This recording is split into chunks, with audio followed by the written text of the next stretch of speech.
Welcome to Corpse Club, the official podcast of DailyDead.com. I'm one of your co-hosts, Jonathan James. I'm joined today by Derek Anderson and Tamika Jones.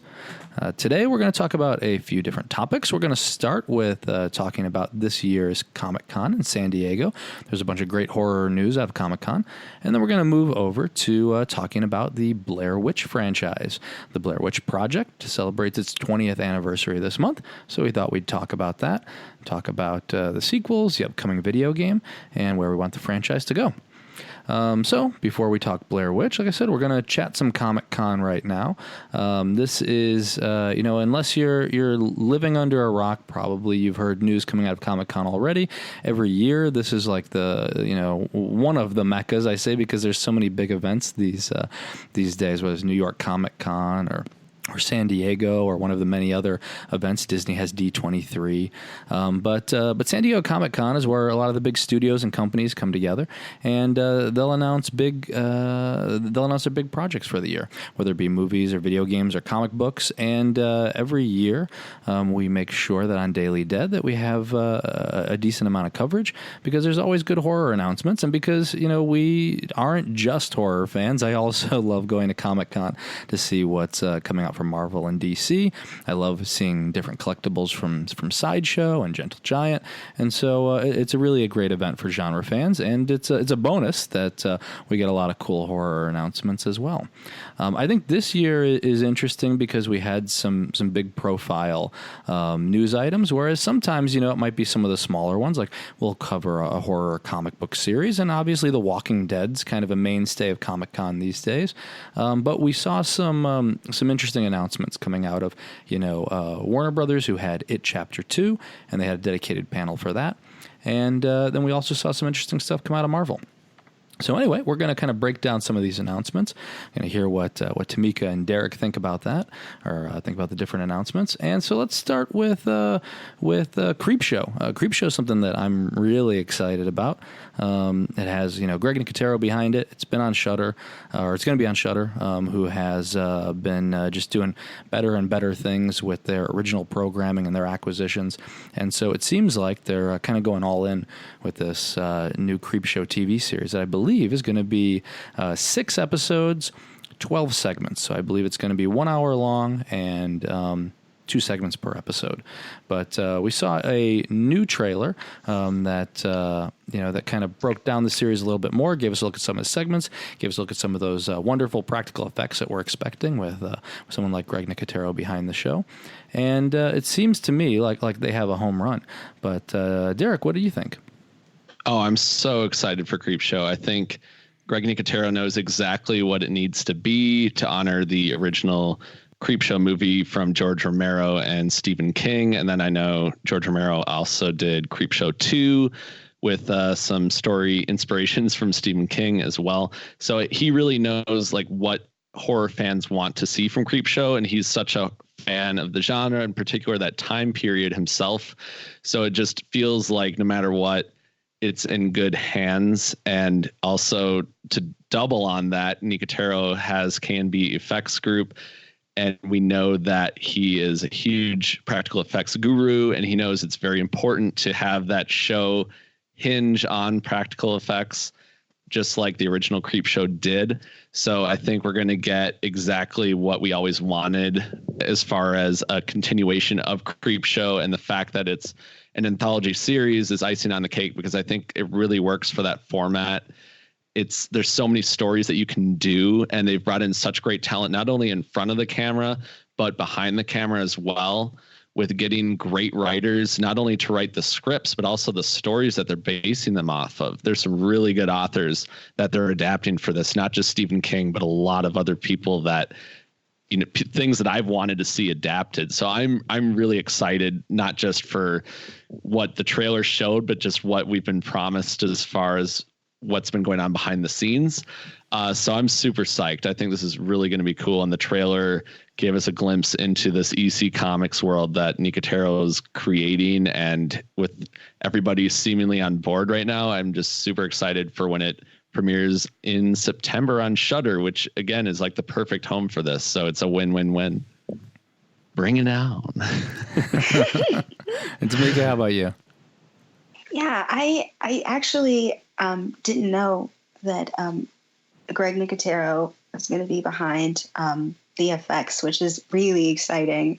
I agree with Derek that Shudder is a really good place for a show like Creepshow. And I think that, with Stranger Things being so popular, especially with like a younger audience, I think that show did a really good job laying a good foundation for a show like Creepshow, because it's going to be very, I'm guessing from the looks of it, it's gonna kind of stay true to the movies, at least in the aesthetic and the stories.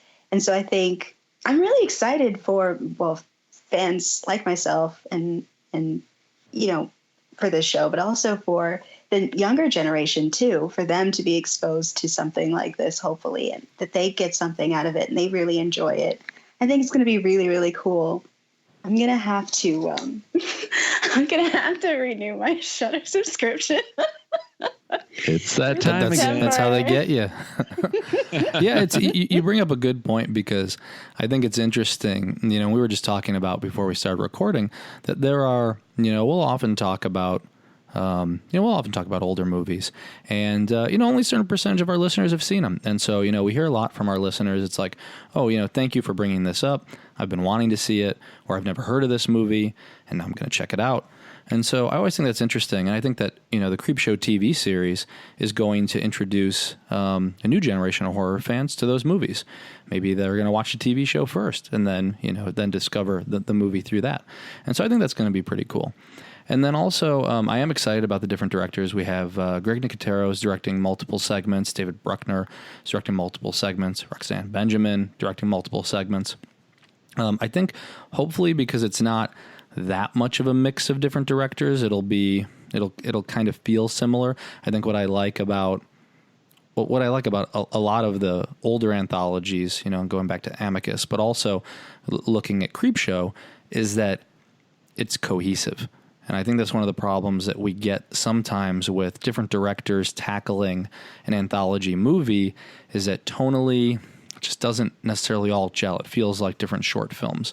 And I think that hopefully by having like the same directors on multiple segments, that, like I said, there'll be some more cohesion here, that it's kind of, with Greg Nicotero kind of steering things, and with K&B being involved, it'll have a similar look to it. And I'm really excited for that one. And like I said, we got the first teaser. We're going to see it in September, and I can't wait. One of the big things out of Comic-Con I already talked about a little bit before was It Chapter 2. They showed off some additional footage at Scare Diego, and they released a new trailer, and they had a panel for it as well. But, I think it's one of those things where people are so excited for it. I at least know for me that, originally I didn't even need to see the trailer. I watched it because we're going to, talk about it a little bit now. But it's one of those things where I think everyone is, kind of has their tickets or will get their ticket. I mean, all they had to do is release a poster and a release date, and I think that was good enough. That being said, I'm totally all in. I'm even more excited after having seen kind of where the trailer's going. I don't know if they hit it in the announcements, but I think there was some confusion as to how much the young cast from the first movie were going to be in the sequel, and it looks like they definitely are going to weave that in and out, and I'm glad they're doing that. But I think there was some thought maybe that they were done, or they weren't going to film anything else after the first movie. And it looks creepy as hell. I'm really excited. I know there were I know there were some complaints. Obviously, most people were pretty happy with it. It seems to have been pretty well received. A very popular movie, obviously. But some people think that the movie relied a little bit too much on jump scares. But I found the first movie to be fun. Like, we were talking about Annabelle when Annabelle comes home, and that kind of felt like a haunted attraction. I almost felt the same way with this. This was a movie that I loved seeing with a crowd. And so, I can't wait for the second one. Tamika, how about you?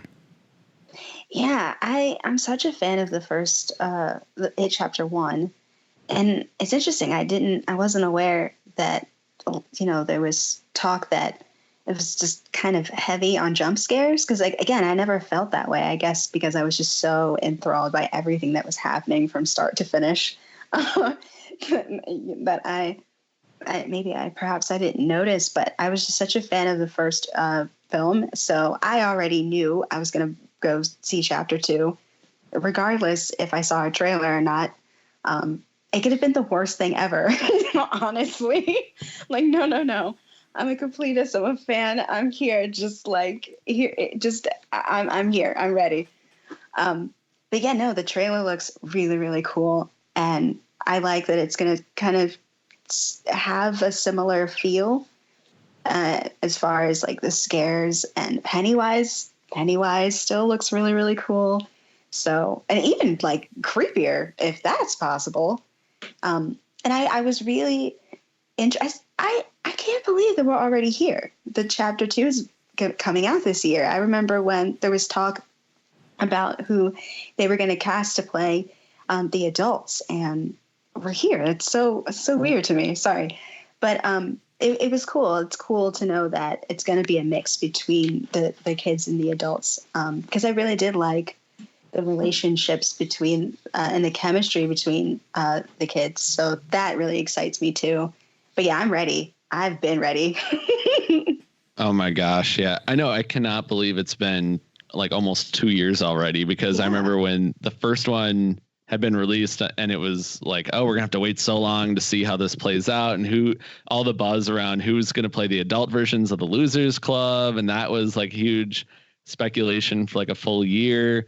So just the fact that we're so close to it coming out now, it just blows my mind. But I really like the second trailer. I really like the first one because I love how they showed most of a scene with Beverly, and you kind of got a sense of what the vibe of the movie was going to be without giving away the whole movie. And I think the second trailer, like you said, somehow makes Pennywise even more creepy than usual, which is really a feat in itself.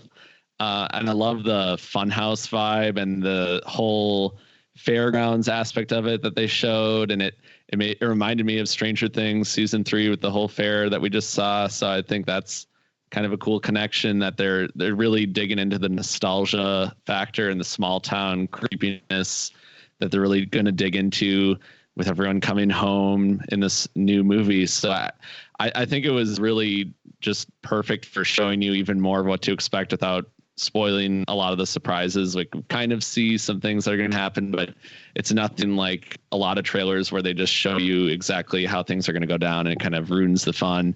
But I'm so excited. And I think Gary Dauberman, who came on to write the first one after the initial writers came off of the project, and now he's getting to write his chapter 2. And I think it's going to be really interesting to see, because he did Annabelle Comes Home as well. I know you mentioned that, Jonathan, and I think that was such a fun movie. And I think he brings that same fun aspect to the It movies, but they get to play with an R rating as well, which Annabelle Comes Home is rated R, but I think it brings R to like a whole new level as well. So I'm really excited to see how they finish it out. And I think they really cast it perfectly. So I'm just so excited to see all these actors come into the sandbox and play with Bill Skarsgård's Pennywise. I think it's going to be a lot of fun. Yeah. He's in the sandbox. Wow. I like that. Don't go in the sandbox. I think one of the big surprises for me out of Comic-Con, as I mentioned, Walking Dead's kind of like a staple of Comic-Con these days with their big Hall H panel. And you know that you're going to get, the first trailer for the new season. Especially when we first started Daily Dead, that was the big thing for us. It was, we have to make sure we're at Comic-Con so we can cover the panel, so we can share the trailer, so that we can, do the press conference and do the interviews. And, and it kind of was the same thing in and out. And there's nothing wrong with that, especially if you're a fan of The Walking Dead. It's like, this is where I'm going to get my new trailers, where I'm going to get my news. But I think the big thing for me was the announcement of the Walking Dead movie, and the fact that that's going to go theatrical and go through Universal. I was not expecting that. It makes sense because, obviously there is the audience there. And Skybound and AMC are kind of looking at where else they can take the franchise. But I just, I think, Derek, when we had talked about this, I thought maybe they were going to leverage the movies, keep it at a smaller scale, and then leverage them as maybe something more for a streaming service. But it looks like they're going all in with this. So I'm really excited to see that we're going to get Andrew Lincoln and the Rick Grimes story, and they're going to do, what seems like it's going to be a trilogy of movies that are going to hit theaters. Yeah, I was very surprised as well, because I assumed when they initially announced that they're going to do Walking Dead movies during season 9, I thought it would be AMC TV movies, which would still be really cool. I mean, I'm still on board to see where the Rick Grimes story goes, just because we've been with this character for so long, and comic book readers have been with this character even longer. So I think I'm curious how big of a theatrical release it will be, because I know in the past they've aired the season finales in theaters for one night. So I'm kind of wondering, well, is this going to be a limited release where you can go and see it for 3 nights only? But the fact that Universal Pictures is involved kind of makes me think that they really want to give this an actual theatrical release like any other movie. So I'm super excited and surprised and curious to see where they go with it, especially knowing where the comic book series goes and where the movies are probably going to go. Just seeing that world come alive, I think will be really interesting. And I think Pollyanna McIntosh should be along for the ride as well, I would assume, just based on where her character was in the TV series. So I'm just very interested to see where it goes next. And the fact that they didn't show any footage really in the teaser video that they revealed during Comic-Con, but they did show the helicopter going towards the city skyline, and that kind of indicates that they're probably going to do what the comic book series did and introduce us to this whole new world. And that's going to be pretty exciting, especially if it's on the big screen. I'm just curious if The Walking Dead what kind of an audience it'll bring in. I think it's a really interesting move, and I hope that a lot of people go along for the ride. I know no matter what, I'll be in theaters to check it out, because Walking Dead has been a big part of my life the last decade. So I'm riding this one out, and I'm going to see where it goes. Yeah, I'm with Derek. I'm a little nervous because I'm with you guys that I thought they were the movies on TV. And then maybe if, the response to maybe the first 2, went over well, then maybe they'd release the third in theaters. But the fact that they believe so heavily, obviously, in what they have, that they're going to release it in theaters, that actually makes me feel really pumped, even though I'm still kind of nervous. But I just think that's because, again, like Derek said, I've had my ups and downs with The Walking Dead, but it still holds a special place in my heart because I still hold the first season so dear and some of the characters so close to me. So I think that's kind of where my nervousness comes from, because I wonder, is there a big enough audience to merit the 3 films? But then again, I don't know. This could do gangbusters. I mean, the show is still very popular, and it is definitely picking up because I've started to catch up where I left off. The seasons that I missed, trying to catch up to where they are currently. I knew you'd be back. Yes. Yeah, it happened. It happened. You won me over, Listen, you sold me. So I think they have some really good ideas. And Andrew Lincoln, I love him. I love Rick Grimes. I think this could be really cool. I don't know. Yeah, could you imagine if they do maybe 2,000 theaters? Is that a lot? Or no, maybe 3,000? No, I mean, that's about half. I mean, I think, I honestly, my prediction is that it's not going to be a limited release. I don't think it's about releasing it to a limited number of theaters. I think there's an audience there. I think what it comes down to is having a realistic budget, right? And that's why Blumhouse is always so successful. You can't make a movie for $100 million these days and expect to get your money back every time. That being said, they have the infrastructure already. They have the film crews. They have a lot of the props. They have K&B has perfected how to make zombies. So you're not doing all this from scratch. So what you really need is you need kind of the budget. You need some things to like step this up, but you don't need everything. You know, when you think about it, like the level of what Game of Thrones is at, and their budget is maybe like 10x the episode budget for The Walking Dead. And so you need something around there, maybe 10 or 20x. So I mean, we're talking about maybe then, you know, 10 or 20 million dollars. Like I think within that range, or $30 million, if they keep it there, I think they can crank out Walking Dead movies all day.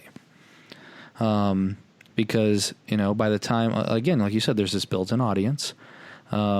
People already are aware of The Walking Dead as a brand, and you just need to keep it cheap enough that you can keep making these movies.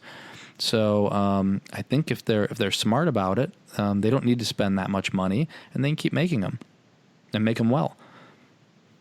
Oh, 30 million. That's reasonable. I mean, a number like that is certainly more reasonable than what you see. Like I said, than what you see from things like I think Hellboy went pretty high, right? Yeah, if I'm not mistaken. And now I'll have to double check because Hellboy was probably exactly 30 million. I feel like that was 60. And it was one of those things where when they come out, it's hard for them to make their money back.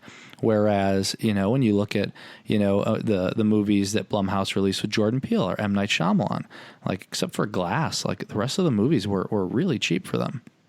If they play their cards right, it could definitely work out. I'm really curious how that first one will go. But yeah, I think you're right. I think there's enough of an audience where, because even though Walking Dead ratings have, you know, they aren't what they were like season 5, season 6, it's still a very highly watched show. So, you know, maybe people will show up in theaters and do their cosplaying and everything. Yeah. So, you know, I had to check. Hellboy's production budget was 50. So, okay. You know, it's hard to make your money back on that. And it pulled in domestically, it did 21. And so anyway, so like I said, I think it's all about just keeping that budget low. Tell a good story and don't spend a lot of money doing it. Yeah.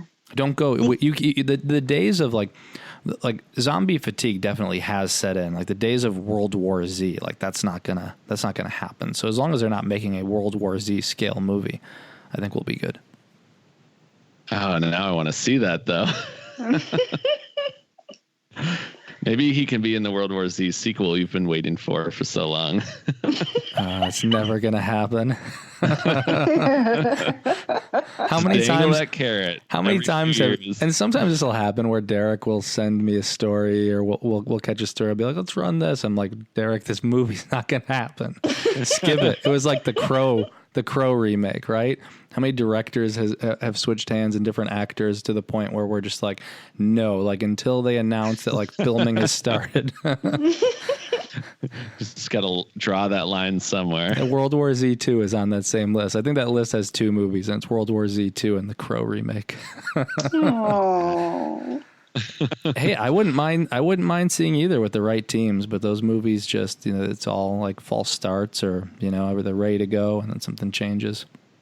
It's sad, but okay. Let's move on. We have so much to talk about.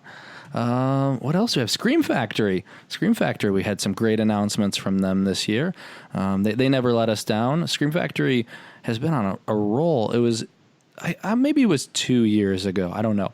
There was a little bit of a drought where we're like, well, I don't know what they're going to release next. They're kind of, you know, running out of titles. And of course I was naive, and they also made some really good deals to be able to pull in movies from studios that they didn't have deals with previously, and who we didn't think they would get those deals. So, you know, I had been talking. I knew I was going to fit Hammer into this, but for a while, the Hammer catalog had been frozen in the U.S., and so to see them bring out those titles over the last year or so has been great. And so they found classic movies, they found more recent releases, and you know, like they had Drag Me to Hell, and so yeah, and Silent Hill. So they've been able to find a good mix and to work with the studios and bring out some great titles. So they had another huge set of announcements. We're getting a 2-disc Big Trouble in Little China.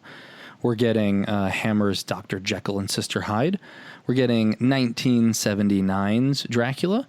That one is a personal favorite of mine.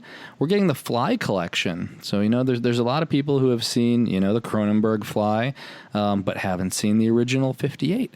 And so it's The Fly, Return of the Fly, Curse of the Fly, Cronenberg's The Fly, and then the follow-up for that, which is The Fly 2. We have Let's Scare Jessica to Death, which a lot of people have caught up with on film Twitter because it was on Shudder. So a lot of people got to catch up with that one, but it's getting a full Blu-ray release next year. My Bloody Valentine is going to be coming out. Pet Sematary 2, Silver Bullet. This is Paramount. Paramount's been kind of one of the holdouts in terms of letting other companies release their films. Not anymore, so that's very exciting. We get the Universal Horror Collection Volume 3. And then also, we're getting some additional NECA figures. We're getting some additional figures for Night of the Demons. And we're getting Slumber Party Massacre, Driller Killer. So we're going to get some cool figures, some new Blu-ray releases.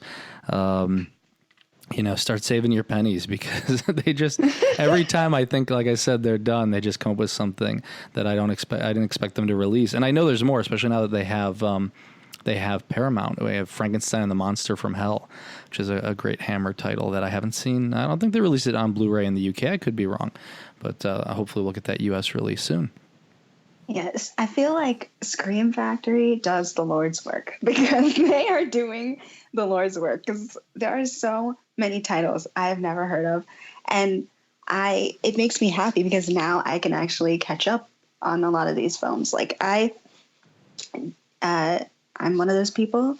I have not seen the original The Fly. Shame on me, but I am going to rectify that now. Everybody has their gaps. I'm not. I don't judge. Okay, thank you. I appreciate that. I did not know that there was a Dracula 1979. Yep, yeah, there was. Okay, so that's going on my Universal. list. Yeah, it's a good one.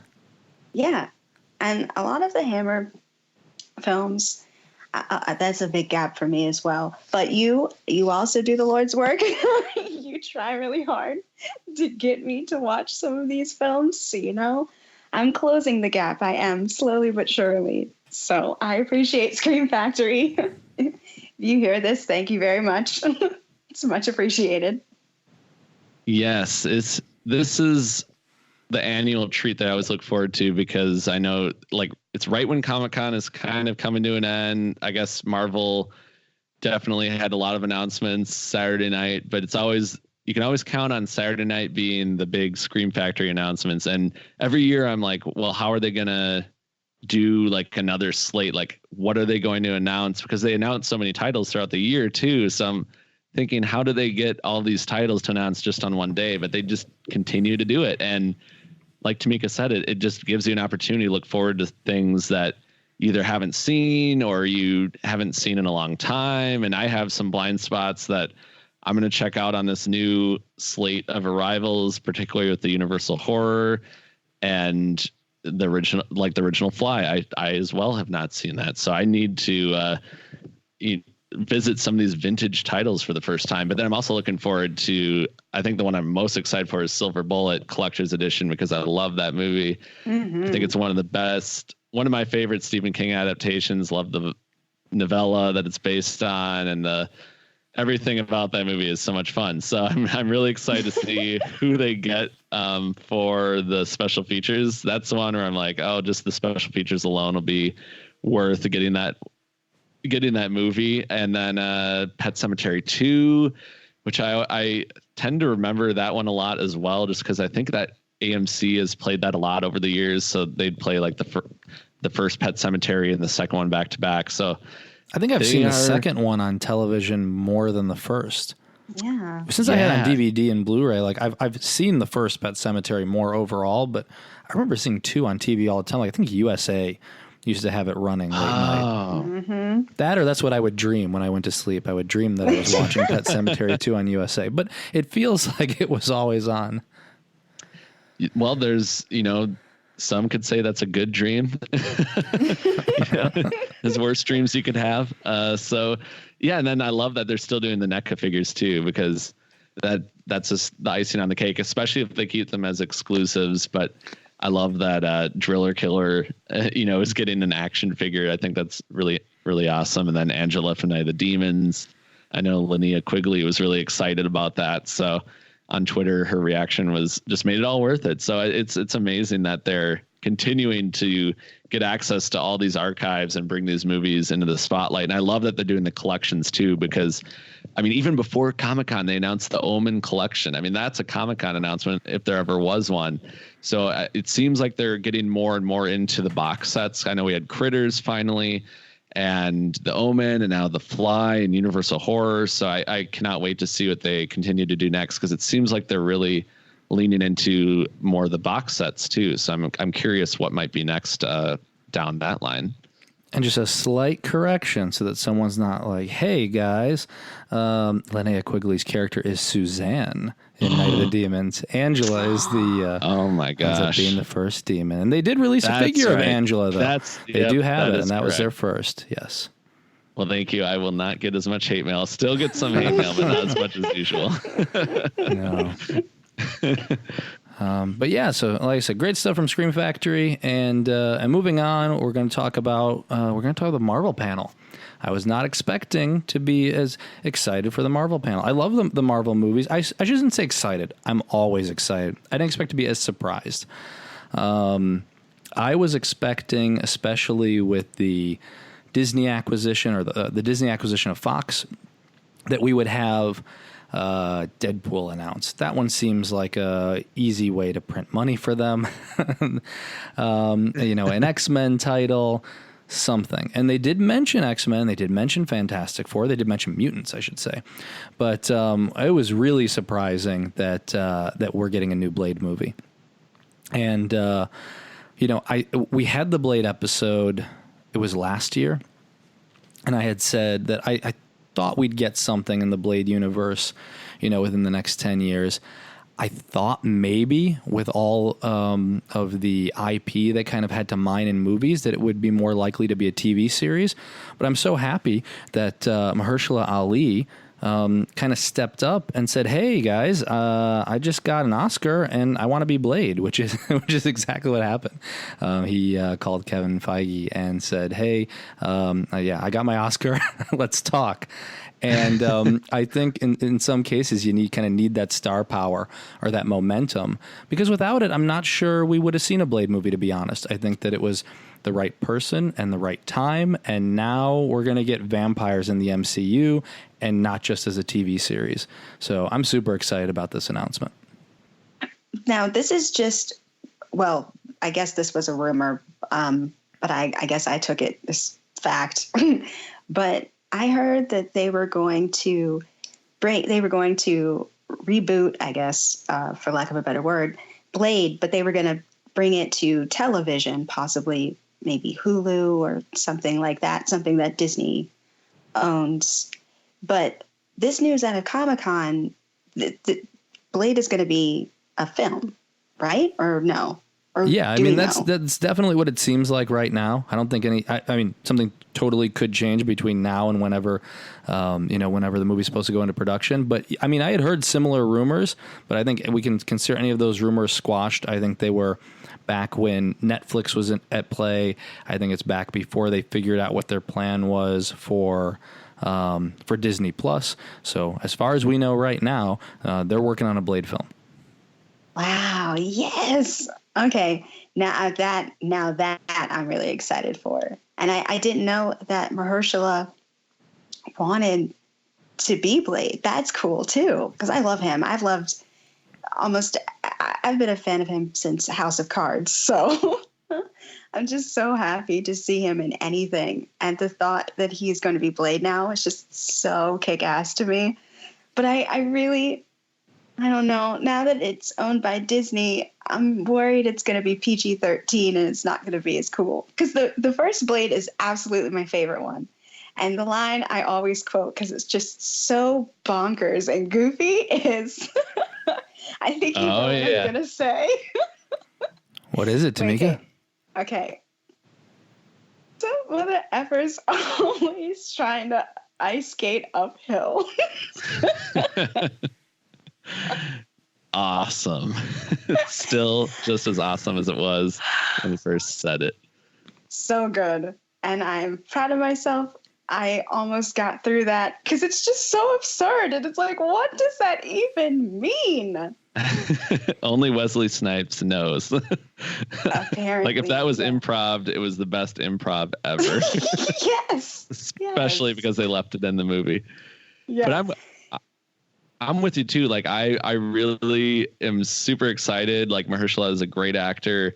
I think he's great for the role, and I'm excited that the property is going to get used and like the comic book character is going to come to life again on screen.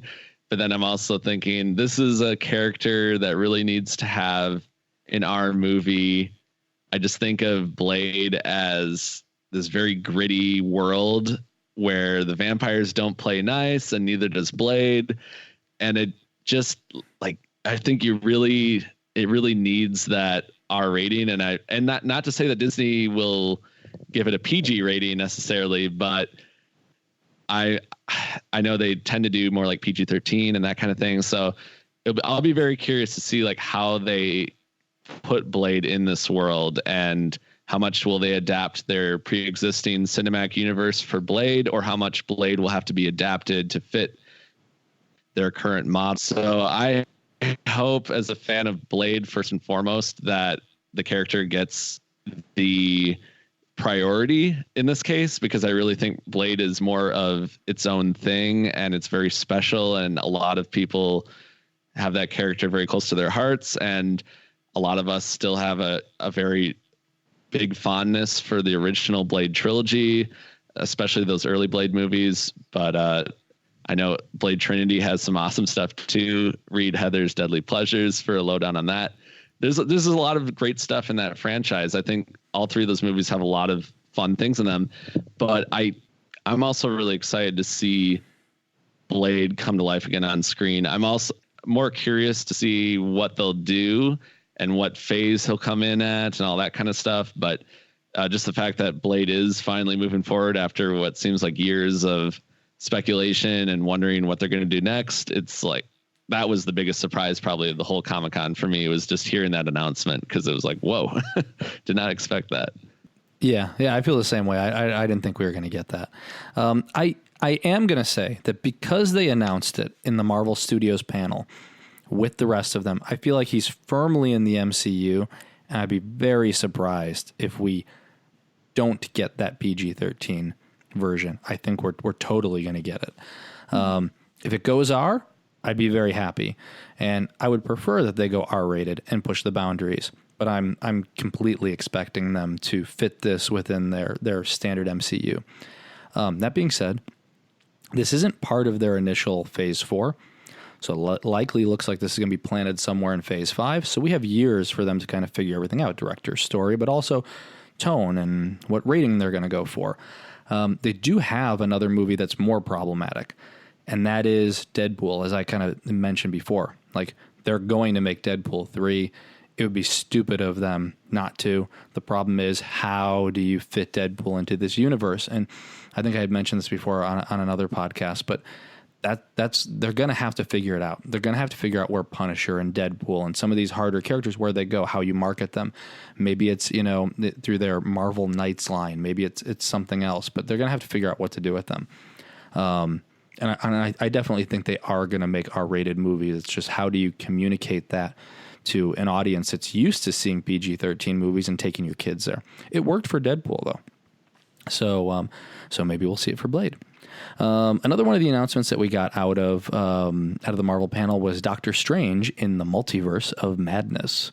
A lot of people on Twitter point out that it looks like in the Mouth of Madness, the logo, and so I'm excited for this. We knew it was coming back.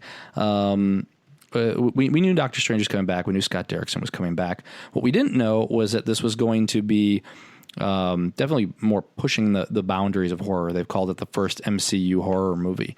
And it's also going to feature Elizabeth Olsen as Scarlet Witch. So she's going to be featured more prominently as a character, which I'm excited about, because she's one of the most powerful characters in the Marvel universe, in the comics. And so I'm super excited for this. Doctor Strange was one of the more risky properties that they adapted, and I'm glad to see that instead of kind of pushing that into Disney Plus for a TV series, which was kind of easy for them to say, hey, well, we'll give somebody else, we'll give Fantastic Four a movie. They decided to go horror with it, and they've just made some really interesting decisions with Phase 4, and I'm glad to see that they are kind of defying expectations, or what, you know, I would say traditional like business people or suits would do, because they'd be like, hey, we got Fox, let's mine the Fantastic Four instantly. Let's mine Deadpool. Let's mine this. Instead, we have a bunch of properties, you know, with the Eternals, stuff like that people haven't really heard of or aren't super familiar with. And then we're getting a sequel to Doctor Strange. So, I'm really excited about it. I think it's really cool that you're starting to see the blending of genres. I don't know if superheroes or like comics, like if comic heroes is a genre, but like it should be at this point a genre of its own. And I think it's really cool that they're starting to blend, you know, the themes, you know, and I think this is a really cool character to do that with. I'm interested to see what they do, you know, because Doctor Strange has all this like really cool magic, and that, I don't know. I can't say that I disliked or really liked the first film, but I'm definitely I'm interested now. I want to see how this works out, because they could introduce some really cool villains and creatures and stuff, and like get really like, yeah, they could do some really cool things with like, you know, I don't know, monsters that like, I don't know, ooze and then make other monsters from their ooze, or have like giant eyeballs, like just one. It could be a creature with like just one big, that's just one big giant eyeball. That would be so gross and awesome. Okay, now I'm starting to theorize. Sorry. Well, no, I mean, the good news is you're not that far off, right? Especially with, I mean, for those that read the comic, Doctor Strange does have like multi-dimensional or otherworldly beings that he fights that aren't too different from Cthulhu. But we have Baron Mordo already, who was introduced in the first one. So we'll see what kind of role he plays in this movie.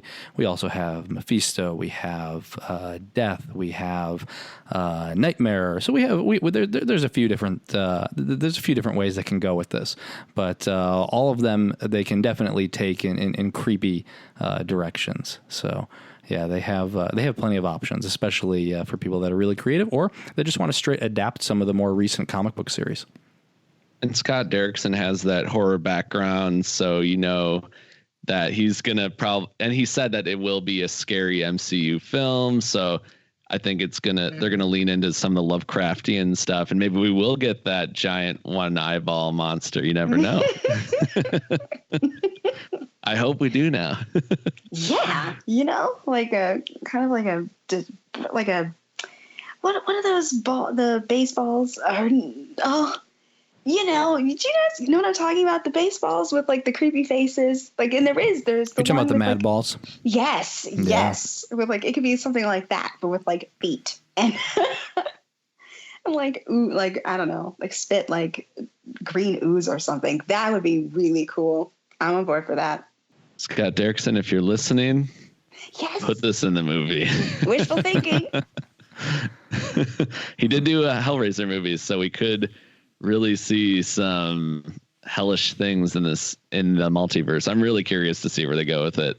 I think it's and this is the time for Marvel to get really creative, because Phase 3 is over now, and a lot of the characters that they've relied on for so long are either passing the torch or they're not around anymore. So now it's like, okay, what's next? And Doctor Strange has more flexibility than most of their characters to really push the envelope as far as imaginative stories and what they can do and the worlds they can open. It's very much like Ant-Man with the mini-verse that he goes into when he gets really tiny. So it'll be interesting to see. Maybe we'll get like really trippy adventures with the new Doctor Strange. But either way, they're going to have to get really creative. And I think maybe that'll even enhance the storytelling more and give these filmmakers some more stuff to dig into, which could benefit everybody. We have one more announcement that I want to jump into before we talk Blair Witch, and that is, and if I don't talk about it, some people are going to be like, oh, but you didn't mention Halloween. We're going to cheat here a little bit. It wasn't a Comic-Con announcement, but it happened during Comic-Con. And we frequently get this. This will happen on Daily Dead, where people will say, hey, we got Comic-Con news that they send your way, or that something's Comic-Con adjacent. It may not happen at Comic-Con, but there may be something that ties into Comic-Con, or that they want to kind of ride the wave of geek press and then try to push something big out there. Last year we had the Halloween panel, so Blumhouse thought it would be fitting to announce the not one but two Halloween movies during right before Comic-Con. It was on Friday, so it was during Comic-Con. And so we are going to get Halloween Kills and Halloween Ends. It's going to be one right after the other. On October 16th, 2020, we're going to get Halloween Kills, and then we get Halloween Ends on October 15th, 2021. One of the big parts of the news, which had been rumored for a while but officially was confirmed, is that Jamie Lee Curtis will be back, director David Gordon Green will be back, and this will kind of close out the Michael Myers, Laurie Strode story. Yeah, this was a shocking announcement too, because I was thinking, well, I didn't really expect any Halloween news out of Comic-Con, because I knew there were no like Blumhouse panels specifically about Blumhouse. So it was very, very shocking, but I'm so excited for it, because one of my biggest things with the original, or not the original, but the 2018 Halloween was, if I had known for sure that was going to be the first movie in a trilogy, I kind of look at that movie in a totally different way, because I was kind of thinking this is the one that really ends it all as far as the Laurie Strode storyline. And the fact that now I know this is just the first part in a trilogy really makes me want to revisit that movie and maybe reconsider some of my thoughts on it. But I'm just excited, first and foremost, that we're getting more Halloween movies, and that they will be bringing back David Gordon Green. I didn't love what he did with the character in 2018, but I think he's got a vision, and I'm really excited to see what he does with it now that I know for sure, like, he's going to be the guy to direct all three of these movies, and Jamie Lee Curtis is going to be there, and John Carpenter will be involved. So just to know that they are going to have this continuity, and they're really going to commit, like, for the first time in the Halloween franchise, they're committing to three movies that will have continuity, that will be agreed upon, and will not have to be kind of patchwork together. I think that's so exciting in itself, even if I'm not totally in love with all the decisions they make. And maybe I will love Halloween Kills like more than any movie in franchise. Like, I'm so ready just to experience these films, and the fact that we're guaranteed 2 in 2 consecutive years is just amazing. I'm so excited that we're getting like this guarantee that movies are coming, and I think Halloween is on a Saturday coming up soon, so it's going to be even better just looking ahead to those falls and knowing that we're going to have Michael Myers coming back, and probably Laurie Strode as well, and maybe some of her family. It's going to be so exciting to see these movies in theaters, and that was totally unexpected. Yeah, I didn't expect any Halloween news either. And we got titles. Although I do hope maybe these are just working titles. Oh. I don't know how I feel about the titles fully. You know? I think it's a love it or hate it type thing. I'm cool with it. I don't know. It's yeah, I'm good with it. It's almost like Michael Myers' Batman. Oh, I saw some of those title like Batman Halloween mashup titles on Twitter. Halloween Kills. I don't know. That's the one. Really. It depends on like how you take the meaning of the title. Like, is it that there are kills on Halloween, or is it that like the holiday kills people, or is it like, you know, when you say something like, oh, like that really killed, like that was good, or like they did a good job, like, so. See, that's what I don't know. But yeah, I'm definitely so excited for a sequel. Again, I didn't think they had sequels in mind either. You know, I thought this was just going to be one and done. You know, I think that's such an interesting. I think that's such an interesting comment, and I've heard it from other people as well. Yeah. In the marketing, I understand why it seemed like the final Halloween film, but when the movie ended, for me, it was very clear that they planned to continue this. Yeah. Mm-hmm. Like, even if they didn't continue it with Jamie Lee Curtis, it looked like this was a story that they had. There was more of it. And I think David and Danny McBride they originally envisioned at least 2 movies or even maybe a trilogy. I have rumors of both, but I think they wanted to shoot back. Somebody wanted to shoot back to back. There were plans in place or at least discussions happening, and this is all kind of through the grapevine. But I think they had been thinking about it. But then my impression was that no, like we're just going to do one and see how it does. And I just never assumed that they would actually come back and maybe complete what they thought, or maybe this is just a completely different direction, because I know Blumhouse has had writers like working on different treatments for potential Halloween movies. So yeah, it's and there's different writers, like McBride and Green are credited as co-writers, but there's different writers that they're working with for Kills and Ends. So it makes me wonder, is this what they originally planned, or did like someone else come up with the pitch, like Scott Teems, where they're just like, oh, we have to go this way. This is really cool. So I'm just so curious. What does this all mean? Like, is this, and I guess my impression was that, that was one of my things with the 2018 Halloween, is that it felt like, I felt like the marketing led me astray a little bit, because it was like Laurie and Michael one last time, and then it ends the way it does. And if I had known that this was the first in a 3-part movie, maybe I would have gotten a little easier on it, because I just felt like no really big decisions were made either way. It just felt like a draw. So I'm curious, like, well, if that's just round 1, then that changes everything for me, as far as like, oh, they weren't holding back necessarily. They're just waiting for the future. I don't know. It's going to be really interesting to see. Welcome back, Derek. Yeah. But still, Halloween 4 and 5 for life. That's okay. Nobody's taking that away from you. One day I'll get the two of you to switch over to Ma as well. You're gloating. Yeah. Okay. Not get too carried away there, Jonathan. That's fine. Well, we're going to switch gears from Comic-Con, and we're going to move over to the Blair Witch Project, because we could talk Comic-Con news forever. But I guess I will say, as kind of a way to cap it off, there were some great horror stories.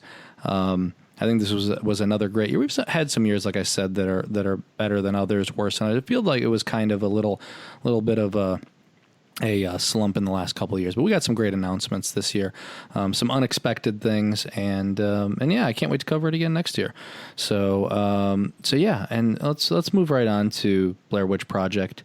It's celebrating has it been 20 years? It's been 20 years since the Blair Witch Project came out, which is crazy, because the passage of time is a funny thing. It's kind of like Tamika, when you mentioned it. It's like, that was 2 years ago. Like, it's as we get busier, it's like time flies. But anyway, so we're going to talk about the Blair Witch Project and the franchise. It celebrates its 20th anniversary, rather. It's a little fuzzy, because we had some people that said, and depending on what website you go to, if you were following our like 2010s retrospectives, you'll notice that if you Google dates, you get kind of different answers. And so the Blair Witch Project had a limited release on July 14th, 1999. Of course, for those of you who were either around at the time or who love the franchise, you'll know that it originally premiered in January, on January 25th at Sundance. And then it had a more wide theatrical release. And so chances are that most of you, if you had seen it in theaters, saw it on July 30th, 1999. So that's kind of the date we're going by to tie our episode into that date. I will start, I guess. Well, first I'll ask, because I don't believe either of you saw it in theaters. Is that correct? No, I did. You did? The first Blair Witch Project, yes. How about you, Derek? I did not. I was too young to see it at the time. I was Derek, how dare you? I mean, I wanted to, but they wouldn't have let me in. No, it's all good. I ask because then I'll have you start and tell us a little bit about your theatrical experience with the Blair Witch Project. Okay, so picture it. 1999. A 17-year-old Tamika got to see her first rated R movie. This was the first. Wow. Yeah, the Blair Witch Project. And it scared me. And I wouldn't admit it to any of my friends because I didn't want them to make fun of me at school the next day. That's like a badge of honor, though. You're like, I saw the Blair Witch Project.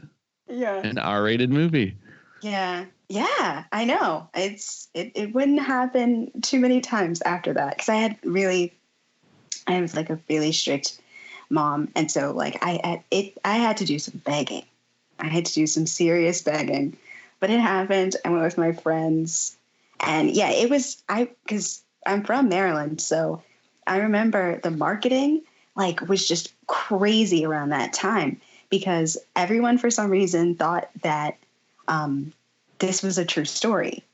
Because that was the marketing. These kids went into the woods and, they've never been seen from again, So it made the news. People really genuinely thought, that these kids were missing and, we got to go see this movie. It doesn't, now that I look back on that, it doesn't make any sense because you would think that maybe they would have scrapped this movie if the kids just disappeared, Like, okay, well, we can't release this movie because this is evidence, I guess. I don't know, but people just really bought into it and really thought, this was based on a true story.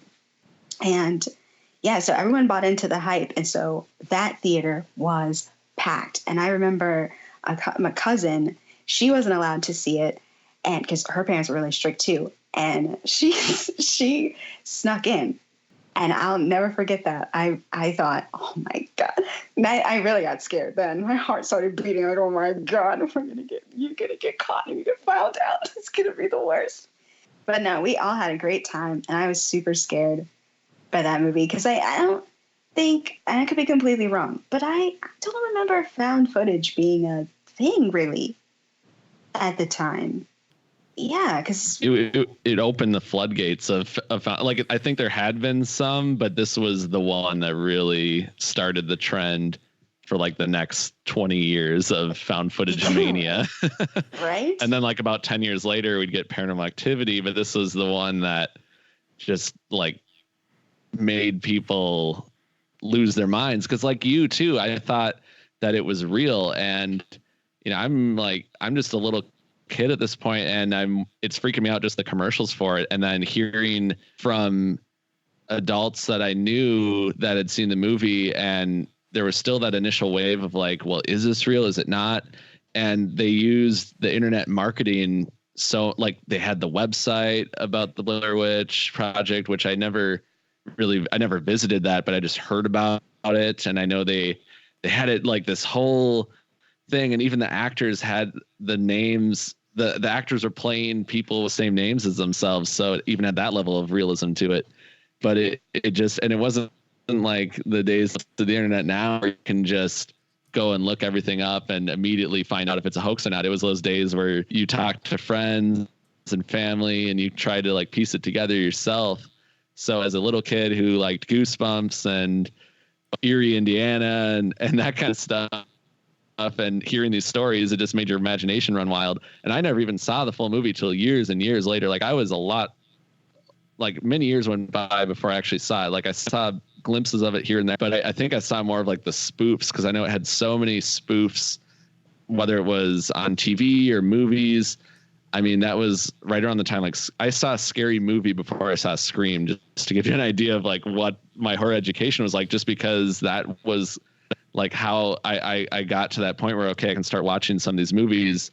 And when your cousin comes over and you're like, what should we watch? And then you see Scary Movie, you're like, oh, I know that mask. But then you find out, oh no, this isn't actually Scream, it's Scary Movie. So it's kind of the same way as Blair Witch, where I saw people kind of poking fun at it a little bit, but then I realized like, wow, this is actually a really scary story. And then not knowing if it was real or not until like a couple of years later, that just left my imagination on overdrive until I kind of came to that point where I'm like, oh, okay, so it wasn't real. But there was that time period where everyone thought it was real, and that was the beauty of it. Just made you wonder, what if? Yeah, I mean, that was definitely the case for me in high school. I remember my parents ended up, a bunch of friends wanted to go, and their parents weren't with them. So my dad had to end up buying tickets for a bunch of my friends and a bunch of other people from high school who just happened to show up and were around at the same time. So something like 20 of us at the theater, and we had all heard the same story that, these, people went out into the woods. They really, died. They recovered the footage and they turned it into a scary movie. What you see is real. I mean, by the time I was watching it and got out, I knew that wasn't the case. And it's interesting because the audience reaction, even though the movie made a ton of money, I think it was 60,000 budget and grossed over 200 million. So it was huge. And, and tons of people saw it, but it was very divisive. And it was definitely divisive amongst my friends. And I would say the majority of my friends didn't like the movie. And they felt it was kind of like bait and switch, where like I went to this movie and like in the end, this guy was standing here and that's what happened. Like that was dumb. Like there was no blood. There was no like, why didn't anybody get stabbed? So like a lot of my friends didn't really like it at the time. And admittedly, it was very different for me as well. And so I saw it, I'm like, well, what is, like, that was okay, but like they didn't really die, and like I don't know what the big deal is. And I was working with my dad at the time, and I just remember like, over the weekend, like the movie just wouldn't leave my head. And there's certain movies like that where I just, I'm just playing scenes over my head, or I go to sleep and I just keep playing scenes over in my head. And this was maybe one of the first experiences I had with a movie where that's what was happening. Like this movie would just not let go. And I just kept thinking about it and thinking about specifically the ending and kind of how they wound up and trying to kind of like decode this mystery of what actually happened to them. And so the fact that we didn't get definitive endings and a definitive answer ended up, just kept picking at me. And I think obviously, in retrospect, that's one of the great things about the movie. And I loved it. I've seen it many times since, but yeah, the first time I saw it, I'm like, what did I watch? And like I said, also at the same time, most of my friends hated it. So when you two saw it in the theaters, what was the reaction from the audience when the ending happened and you didn't really see what happened? Was everyone like disappointed, or were people excited? Was it like a mix? I'm trying to think, because for me, I think it was mostly a good reaction. Okay, well, at least the section that I was in. Again, it's a really good movie to see with other people. So at least from where I was sitting, and the rows in front and behind me, they were really into it. Now I heard some people after we left talking amongst themselves, and they were kind of like, "What the F was that?" Like, what did I just watch? But for the most part, I assumed that people really were really digging it. Yeah, and for me, I mean, the audience mostly was like, "What the hell did I just watch?" So I think it was a mix of people who were upset, and a mix of people who are like, "That was dumb," and a mix of people like, "Well, what did I just see?" But I think I would say that for the most part, there was like this daze. This movie had affected everybody, and I think that's, even if, like for me, you didn't realize it at the time, and it started eating away at you over time. And for other people, even if they didn't like what they saw, there was still that impact. There was that, it was so jarring, and your mind is programmed, especially then, for a certain type of flow for your movies. That the fact that it kind of just stopped, like that was it. People left it kind of in a daze, like what did I just watch? And so it was definitely a very different reaction. Yeah, I think that's it. Kind of I've had that experience too, where it feels like people are along for the ride, and it's the ending that either lets them down or maybe just makes them even more excited about the movie. And I think it's one of those things too, where you kind of have to be in the right setting. I think the later you watch it at night, the better, just because it's such a movie about atmosphere and allowing yourself to get immersed into the movie. Like if you're just kind of casually watching it on a Sunday afternoon on like FX or something, I don't think it plays nearly as well. Like you really need to let it marinate and really, and like I said, Tamika, experience it with a group of people. And I think it's one of those movies that just is so 10 times more effective, like late at night when you just let your mind wander and just kind of lay back and enjoy the movie, because it's, you kind of have to like go on that ride with these three other characters. And you kind of have to let yourself believe it's real, just like the marketing wanted you to. And I think the more you can do that, the better the experience is. And I love ambiguity. So I actually loved how they don't show you everything in the ending.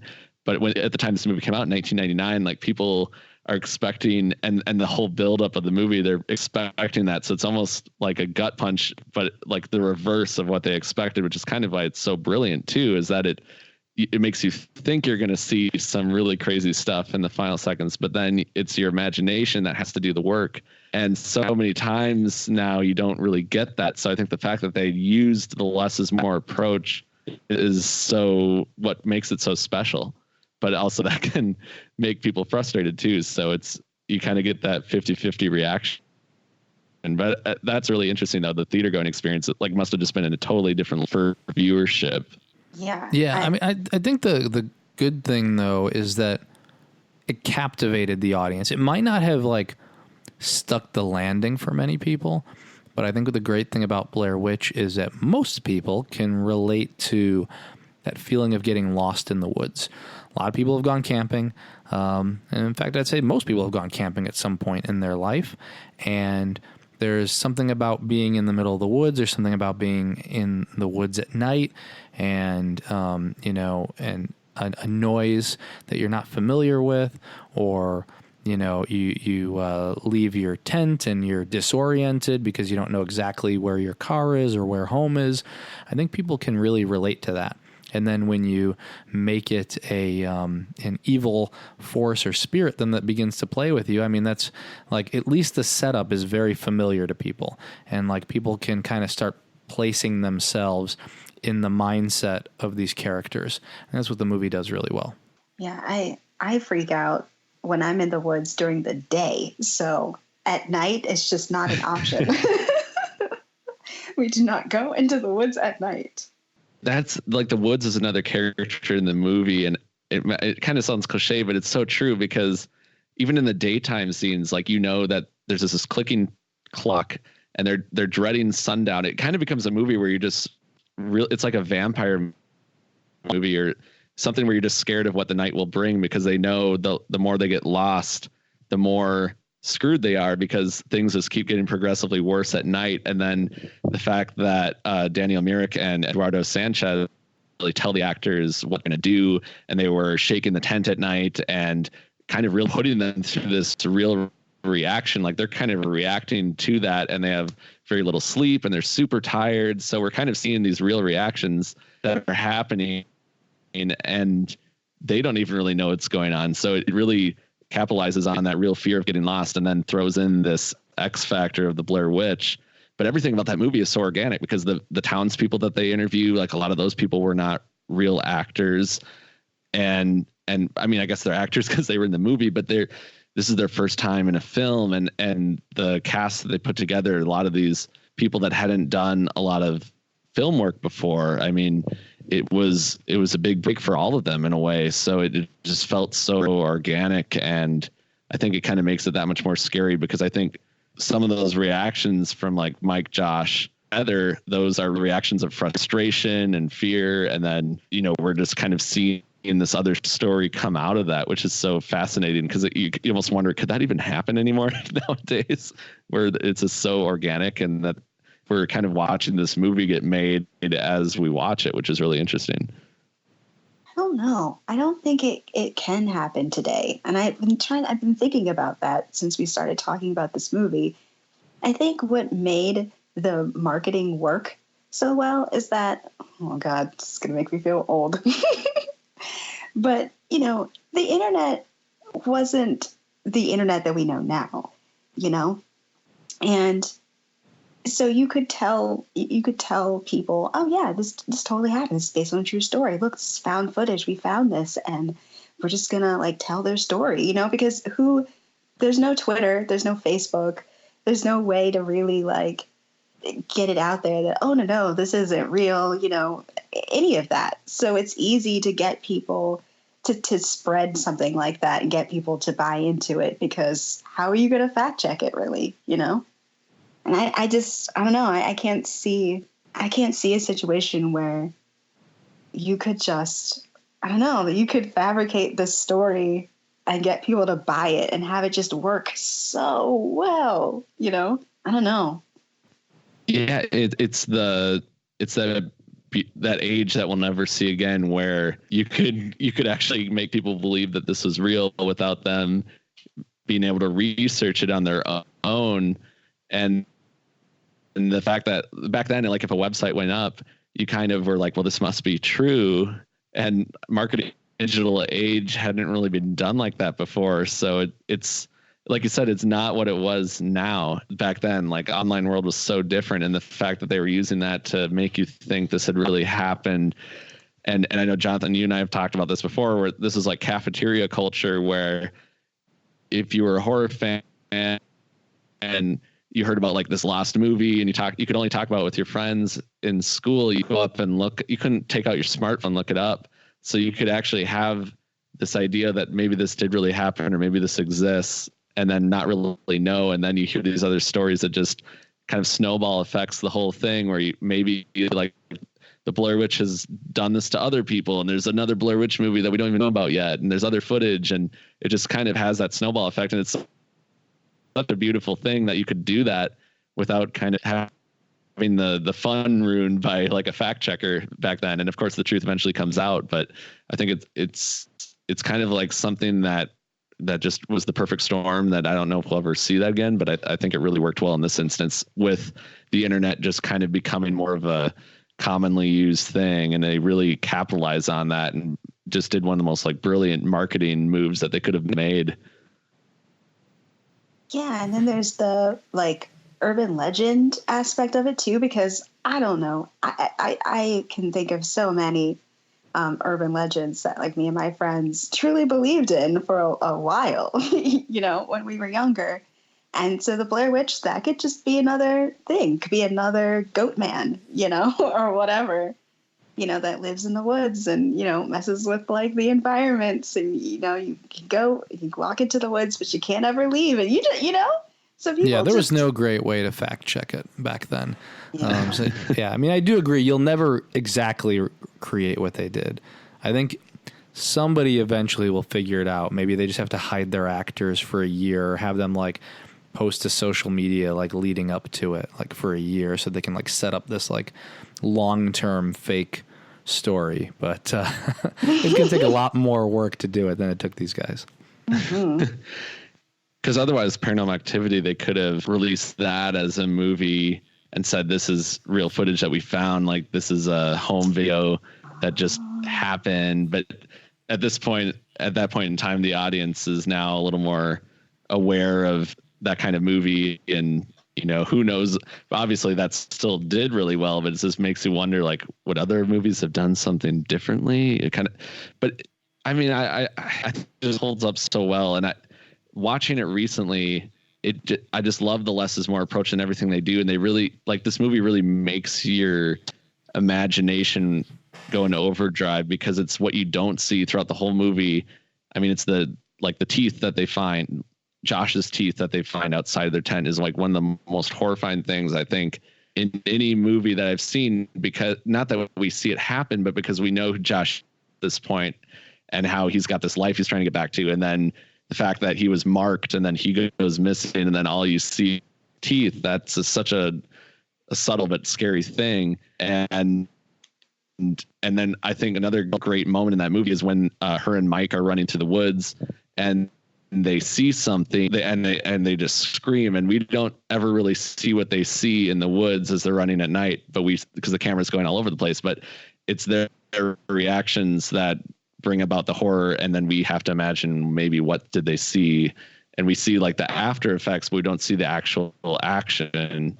And I think that's the fact that they really stuck to their guns throughout the whole movie and never like showed us some, some person dressed up as Blair Witch or a CG monster that maybe wouldn't have aged as well with 90 CG. I think I'm so glad that a movie decided to actually let us, kind of do some of our own thinking for ourselves. It's so refreshing even 20 years later, because we just don't really see movies like that very often. No, something I was going to ask you about is that I really didn't look too much into the making of this movie, or alternate scenes, but I guess are there different theories about how the ending is supposed to be, or are there alternate takes? I know you have the information, and I told you not to tell me before, because I wanted to hear it on the podcast. So now is the time you want to know. Yeah, so now I want to know. So spoiler alert if you do not want to know the ending or you haven't seen it. But of course, we know in the end of the movie, Mike and Heather go into the house in the woods, and they hear what sounds like Josh screaming for help. So they go into the basement, and basically Heather sees Mike standing in the corner, and then the camera drops and she screams, and then it kind of all just ends. And we kind of get the idea that what happened years ago is happening again, where this person is making their next victim stare in the corner while they kill the person in the basement. So that's kind of like, I always just thought, well, the Blair Witch is doing that, but apparently I was doing some research online, and they had, and on the new Blu-ray they do have the alternate endings for that they did shoot, because they went back and they shot some alternate endings when they were kind of worried about maybe the audience won't react as well as they want to this ending that they did go with. But there's like an ending where Mike is like in the Blair Witch symbol, like on the wall, and he's all bloody, and he's kind of like hanging there like a scarecrow. And there's also an ending where he's like staring out from the wall at Heather. So kind of like, it's kind of creepy because he's looking at her instead of looking away. So there's a couple different, so the one with Mike on the wall is kind of the gory ending that they went with. They never really show the Blair Witch or who's doing this, but they kind of give you a few different looks at Mike than what we got in the final version. I still do prefer the version they went with, because it kind of goes with the mythology that they had explored previously in the movie.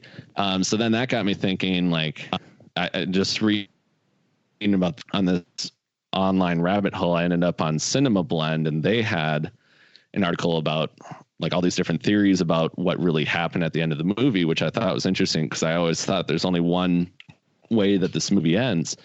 But there's some theories that the one like conspiracy theory is that Josh is actually the one that is behind everything, and that he staged his own disappearance and left these teeth at the tent, and then is basically like he's lost his mind, or he's so angry at Heather that he sets her and Mike up and becomes like this killer. And because we never see him on camera, but we hear him in the house, that he is the one that actually does the killing, and that either he's possessed by the Blair Witch or he's just lost his mind. I thought that was really interesting, because I'm like, at first I'm like, well, there's no way. But then I'm thinking about it, I'm like, well, you never do see him and we do hear him. So just on those facts, like scientifically, that would make the most sense that he's actually the one doing it. And whether or not he's possessed is another story. So that was kind of interesting. And because, Rustin Parr was the child murderer, that they're in this house where he did these things and killed these people. But the fact that maybe he's like the next Rustin Parr, or maybe he just lost his mind, I thought that was kind of interesting. And then the other theory is that Josh and Mike both conspired against Heather, and that Mike is actually pretending to be possessed, and Josh and Mike basically, I don't know if they like kill her, or like Mike just pretends he's possessed so that she can let her guard down. That one I don't quite believe as much, because I think Mike really has this attitude about him, like, I really want to survive, and I don't want to F around in the woods. I just want to get out of here. So I don't quite buy into that one as much. And I think that him and Heather actually form this really unique friendship throughout the movie, even though they get on each other's nerves so much, and Mike throws away the map out of frustration and they kind of hate each other's guts. There's some really nice scenes towards the end of the movie where they're really relying on each other. And I don't think either one of them makes it as far as they do without the other one. So I really don't buy the fact that Mike's in on this at all. But yeah, that one I thought was kind of interesting. And then there's also the the theory that the Blair Witch is behind everything and it's her in the basement, just manifested however you want to imagine her. Maybe it's Rustin Parr's ghost, and maybe it's, something we can't even fathom. And that's kind of the one I still stick to, but I just thought it was kind of interesting. And I kind of got me thinking too, Mike gets a lot of crap from people who watch the movie for throwing the map in the river. But I always wondered, like, maybe Blair Witch made him do that because even in the daytime, the Blair Witch is having this effect on people. And maybe it's not just the stress of getting lost in the woods. Maybe the Blair Witch is messing with people's minds earlier than we expect, because it does seem like such a weird move that he would throw the map away. But on that same token, you never know what might happen when the Blair Witch is at work. So I thought that was kind of interesting that there were all these theories out there, because I didn't really realize that. I only kind of saw it one way, and you can kind of take it as you want. But those were just some kind of curious little tidbits online, and then the alternate endings that that could have been, but they decided to go with what they went with, and I'm glad that they did. I didn't think about the fact that it could have been Josh. I mean, it makes sense. You start talking to him like, oh, really? I always tend to lean more towards the supernatural. So if one of you two decide that you want to kill me, I'll probably blame it on a ghost first before I blame it on the two of you, or a witch. So yeah, I try to lean it more towards the supernatural side of things, or this is where my head goes when I'm watching a story where I know there's supernatural elements. But yeah, Josh, it could have been you. Could have been. That's cool. Never know. Yeah, we still have some Blair Witch time, so we're kind of going to move from the first Blair Witch to Blair Witch 2: Book of Shadows. And I'm going to just admit it, real talk, guys. We talked about watching the movie so that we could talk a little bit about it before we podcasted. And Derek was very kind to tell me where I could watch it online, which is where, for those that want to see it as well, Derek, where is it? So if you dare to watch it, yes, it's on Vudu. You can watch it free there. You can also rent it on YouTube, and there are some DVD copies available as well. But we're still waiting on that Scream Factory release that maybe will be announced one day. So you gave me the links. You gave me the Vudu link, and I didn't watch it. I didn't have time. My sister got married, so my sister wins. Excuses. I know, but I did a disservice to the both of you, and I didn't rewatch Blair Witch 2: Book of Shadows. I think I probably saved myself on 90 minutes or 2 hours, from what I remember. I did, but You did. Okay, yeah. I was gonna say, Tamika, what did you think? Does it hold up? Was there anything to like? Should anyone watch Blair Witch 2: Book of Shadows? Okay. I mean, I always hesitate to tell people not to watch something, but if I were to tell someone not to watch something, it would be Blair Witch 2: Book of Shadows. My feelings have not changed, so no, it does not hold up. I feel like it's somehow gotten worse. It's interesting because we're talking about the first film and about, the story and the marketing and how everyone fed into it and how new all of it felt and just how horrifying it is, because you do have to rely on your imagination, which to me makes things far scarier. When I have to imagine something, it's always worse. And it made me realize even more that that's exactly why I do not like Book of Shadows. It's so heavy into, okay, now it's time to explain things and how this all works. And we got these new characters, none of which I like. It just, sorry, Jeffrey Donovan, I love you. Burn Notice, love you. But no, it just, The special effects are terrible. When Derek mentioned the 90s special effects, even though Book of Shadows didn't come out in the 90s, but still, it's close enough. It still had 90s effects in the 2000s. It did. It had, the special effects are terrible. And I wish that, I mean, I understand why people want to, unpack things, explore, different avenues, take the story in a different direction, explain stuff. But I feel like, again, sometimes your imagination is just better. I don't need an explanation, I liked what I got, and I just feel like the franchise is soiled kind of by this sequel. It's one of those things where if a movie makes 200 million plus, people are going to want to sequelize it. And but no. But not like that. Not like this. And also, I should say it is also acceptable to call it Book of Shadows, which I think the official title is Book of Shadows Blair Witch 2. It's one of those Prom Night 2, Hello Mary Lou, or Hello Mary Lou Prom Night 2 kind of things. I'll accept either answer. Just to keep you guessing. Yeah. You're right, Tamika. The sequel just kind of goes totally in the other direction and shows, I think, a lot more than it needs to. I think it's a really interesting concept. I love the fact that they take this meta approach and bring people to Burkittsville and make it seem like the Blair Witch Project, kind of reflecting what was going on at the time, where people were wondering, like thinking, oh, this is totally real and I'm going to go visit all these places. And so it's almost meta, poking fun at itself and exploiting the success of the original movie, like literally from that story angle, which I think is kind of fascinating. But the execution of it is a little, the idea is maybe greater than the end product. And I think it has some great ideas in it. And, the security camera footage and all that stuff, I see where they wanted to go with it, but I almost feel like they went the more is more instead of the less is more approach. More is more. And maybe more is less in this case.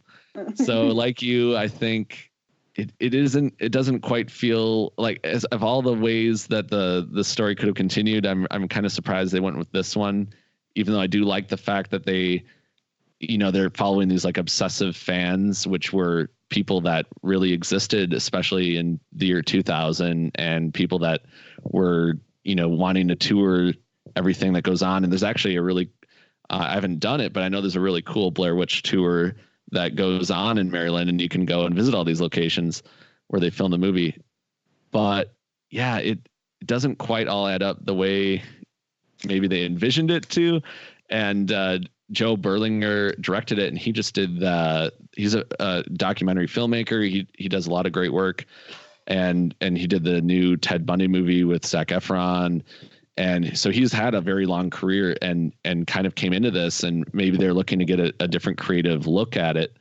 But yeah, it like a part of me really likes that, they incorporate Coffin Rock and they go to Rustin Parr's house, but it's almost like they just went a little too far with trying to hammer some of this stuff home and showing you like exactly what happens, even though you can't always trust the camera in this case. But yeah, it wasn't lightning strikes twice, but, and it makes you wonder too, why, like if, and it made money, it wasn't like a complete bomb at the box office, but it was nowhere near the original Blair Witch. And it kind of makes you wonder if they had done as good as the first one had, maybe would have gotten a Blair Witch Project every year until they, milked that cow dry, and maybe it would have been like the Saw movies or something for the 2000s before Saw. But alas, it would be many years before the next one. Yeah, it's. Oh, sorry. Oh. No, you go ahead.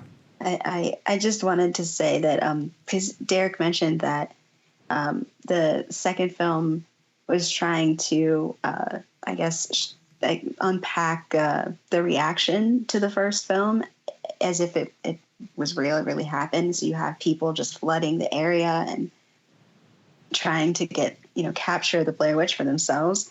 And it's interesting because that totally happened in real life. People started, flocking to Burkittsville and going through the woods and just creating chaos. And there's a church. It's an AME church, a historical building in town, on the outskirts of town. And people would go in there because it's abandoned now. And people would go in there and camp out and just throw beer bottles and spray paint all over the place and just completely desecrate the place. And so now that's really been kind of like a blight on the film's franchise, that people are going to Burkittsville and just wreaking havoc and just being a nuisance to the people that live there, and it should be like a really cool thing, like a celebration, like, whoa, this tiny town is the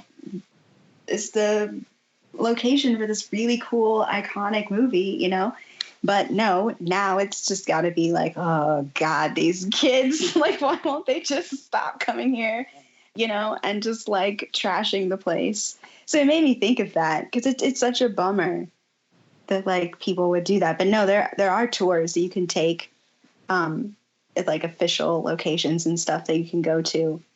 But yeah, it's just a side note because it just made me think of that. Wow. Yeah, that these like it's thousands of people that come still to this day that still come and still go to Burkittsville. Yeah, it's get the Blair Witch special at the diner. The Blair Witch breakfast, pancakes with the stick figure shape and everything. That is really cool though. It's amazing that it has that staying power that people really want to come see it. But it's unfortunate that people kind of, not everyone was kind to the community from the sounds of it, but the fact that people really did come to see it, that's pretty amazing. Yeah. And I think there's a campaign, they're trying to restore the church, but I'm not entirely sure where that is, like what's happening with that, if they raise the money or not. Little Blair Witch fun fact, sidetrack, sorry. Camp at your own risk though. Yeah. For sure. Wow. Yeah. And so bringing us full circle, I wanted to talk about Blair Witch. And maybe like, well, how are we full circling with this? And that is because Blair Witch was known as The Woods. And it was only revealed that it was a Blair Witch sequel at 2016's Comic-Con in San Diego. And Derek, I know you were one of the first people in the world to see it back when it was The Woods. And as they revealed, it was Blair Witch. Oh my gosh. Yeah. I'll never forget that experience. It was my second Comic-Con, and yeah, it was this movie. They're like, yeah, come see The Woods. And so I waited in line and somehow got a ticket into the screening, and Heather was there too, but we were like really separated. I was in the second row, and she was like a few rows, or probably like 10 or 15 rows back, and just really had no idea. I guess I'd heard mumblings, that maybe this was not what it seemed, but I didn't know that it was Blair Witch. And when before the movie started, like Jason Blum was there, and they brought out Adam Wingard and Simon Barrett, the screenwriter, and they announced it right before the screening, and the crowd just went crazy. We're like, oh, we're going to see this is the first public screening of the new Blair Witch. So it was really kind of shocking, and I was all starstruck and everything, and so the energy in the room was just so infectious, and the cast was there, and it was this huge thing. And so funny because when we walked into the movie theater lobby, they had all these electronic signs for the movie that said The Woods. And when we walked out of the movie, they had all changed to Blair Witch. So they even had the advertising change like during the movie. So, and it was crazy. So it was a very infectious experience. The movie itself, I really like, I kind of had that moment where I really enjoyed the movie as I watched it, just because of the whole atmosphere of the room. I wasn't as big of a fan. Like the more days that went by, I was like, it just like, I think it was a really clever movie in that they connected to the original film, and they do some really interesting things with like time travel and time loops and that kind of thing. And I thought the performances were good and everything. I guess the thing that took it away from me is that they kind of went with this, like Blair Witch is like this, you know, the trees are shaking, and like, it just was such a loud movie and so in your face. And it kind of it was like the complete opposite of the subtlety of the first Blair Witch Project. And I felt like they were maybe trying a little too hard to like make it Blair Witch for the next generation kind of thing. And I didn't dislike the movie, but the more I've thought about it, since seeing it, the more I just wasn't like, I was like, well, I think it's a solid movie, but maybe doesn't need to exist in the Blair Witch universe, because to me, there's not a lot that's very Blair Witch Project about the movie. That being said, I think it is a scary movie in certain parts. And I think I really like the time loop stuff, but it wasn't, to me, the first one was just so much scarier. And this one was maybe trying a little too hard to be scary with everything was like the trees are like crashing down. There's like this giant creature in the woods. And I'm just thinking, it doesn't really feel like Blair Witch, but it was one of the coolest like theater going experiences I've ever had. And I definitely will always remember that night fondly, and getting to see it with that crowd was something I would never give back in a million years. So I do have a very special place in my heart for that movie. I guess to me, I just don't really think Blair Witch as much when I think of that movie, if that makes sense. Yeah, totally. I'll talk about what I think about it in a minute. Tamika, how about you?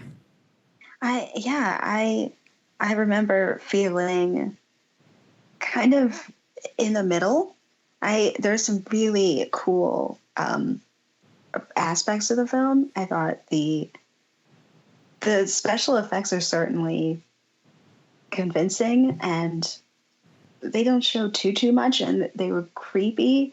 I remember enjoying that, but I'm with Derek. I didn't really feel like it needed to be a Blair Witch Project. It could have been the woods. It could have stayed the woods. And I think that would have been a cool, creepy, scary movie. I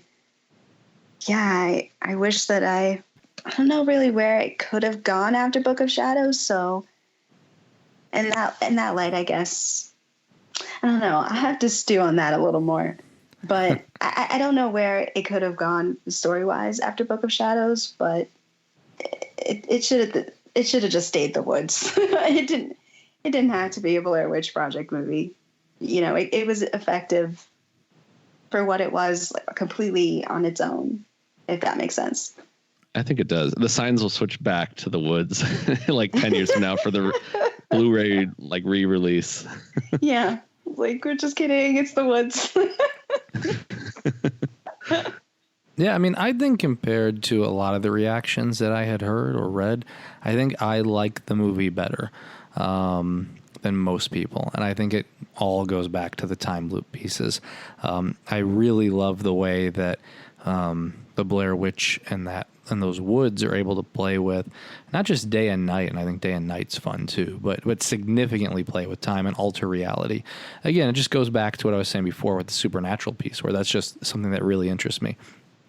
I think where the movie, and I'm actually okay with them kind of over explaining or demystifying some of this, because now I have all new questions. What I had a problem with was some of the reboot type aspect of Blair Witch, where it gives us a very similar setup to the Blair Witch Project. At the start, I don't feel like it does it as successfully. And I think also that when things do start going crazy before they get to the house, when some people, I think when there's a tree that falls, I think it's a tent that gets pulled straight up. There's a few of those things that are like blink and you miss it, to the point that you pretty much miss it. And so I think, given the fact that audiences are looking for a little bit more these days, given the fact that they had a little bit of a bigger budget, actually a lot of a bigger budget, I would have liked to have seen some of those kills and some of those attacks extended a little bit and be a little more creative so that we can really, I guess, really push it. If you're going to go that far, by the time you get to the house anyway, you might as well do it to the rest of the people while they're in the woods. And so I think that's the problem I had with it, is that I think in some areas they didn't go far enough. That said, I really had a good time with it, and I kind of wish that it had done better. It did fine for the production budget, but I wish it had been more well received, because I would have liked to have seen them continue that story and see what ideas they had. Because honestly, I can't even imagine where they were going with it. Which takes us to our final part of this episode, which is, we have one movie which is really well received. It's Blair Witch Project. We all like it. We have Book of Shadows, which most of us agree was not needed. And then iffy on Blair Witch. Maybe it should have stayed the woods. Seems to be the consensus from the two of you. Do you feel like, and I'm giving my answer here, I guess, with it. Do you feel like the Blair Witch Project is a one and done thing?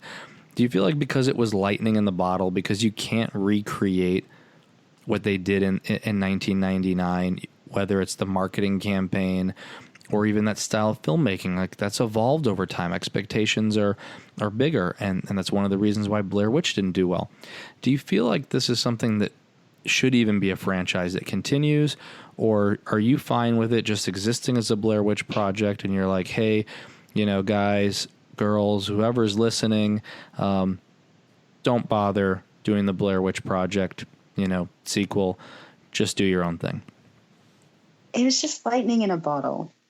And some films, it just works out like that. The timing, when what's going on at the time, culturally, socially, there's, I can't imagine what else they really draw from the mythology that they haven't already explored. So I don't know. I think it just should have just been one really cool movie. Doesn't really show you a whole lot, that just tricked the nation, damn near probably the world, into thinking it was true. These poor people were missing, and just called it a day. I think it just has such a special place in my heart, and I just have so many fond memories of my experiences, and not just seeing it in theaters, but just with my friends and what was going on in Maryland at the time. And I don't know, it all feels like there's no way to really recreate any of those feelings again. So maybe just not bother. Just make a ton of The Woods. I would love to see that. The Woods 1, 2, 3, and 4. That's what I would like to see. The Woods trilogy. Yeah. Woods 2 still chopping wood. Electric Boogaloo. I think it's hard to equal what that first movie made. It hard to follow up because it wasn't just a well-received movie. It was a cultural phenomenon, and nothing that they do will have that same impact. I would be curious though, just because they established this mythology of Rustin Parr and the Blair Witch and the community. I'd almost be more interested in like a prequel, if they ever did do something like a 80s camcorder, like early 80s, do like a summer camp or something like that. I think you can tell more stories, but I don't want things explained. So I guess that's kind of an oxymoron, but I think you could still do some really cool things in that universe. But I think it's harder to do it modern day.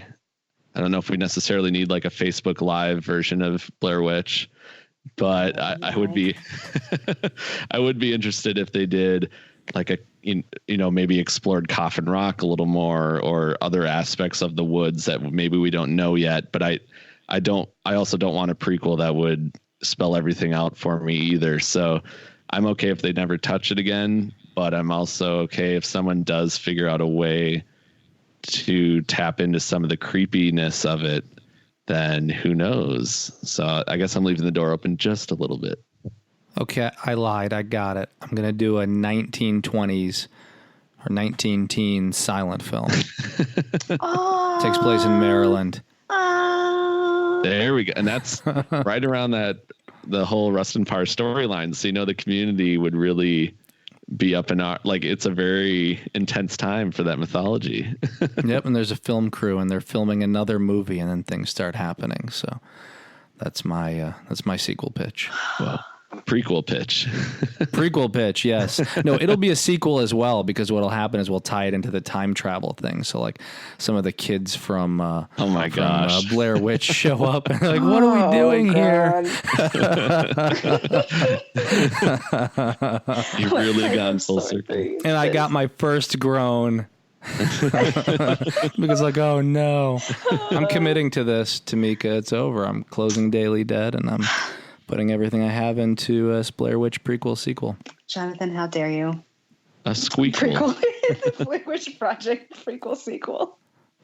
Yep, that's what I'll be known for. But if you want Blair Witch or more of the Blair Witch, we have a Blair Witch video game coming up.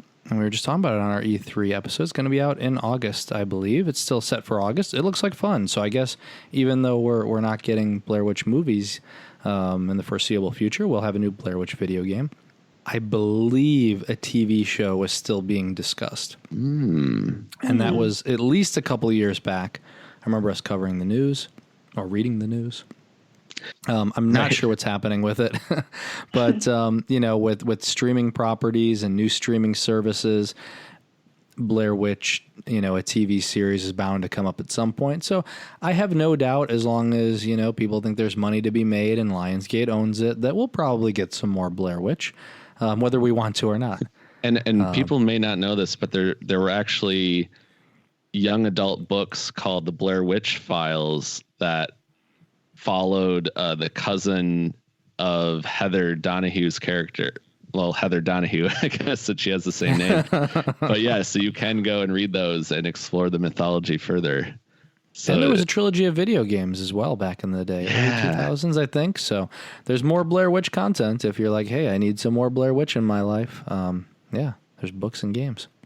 I'm sure she'd be very happy to hear that. It's like, yes, you need more Blair Witch in your life? I got you. I've been merchandised. Yeah. Blair Witch stick figure ornaments. And with that, this episode of Corpse Club comes to a close.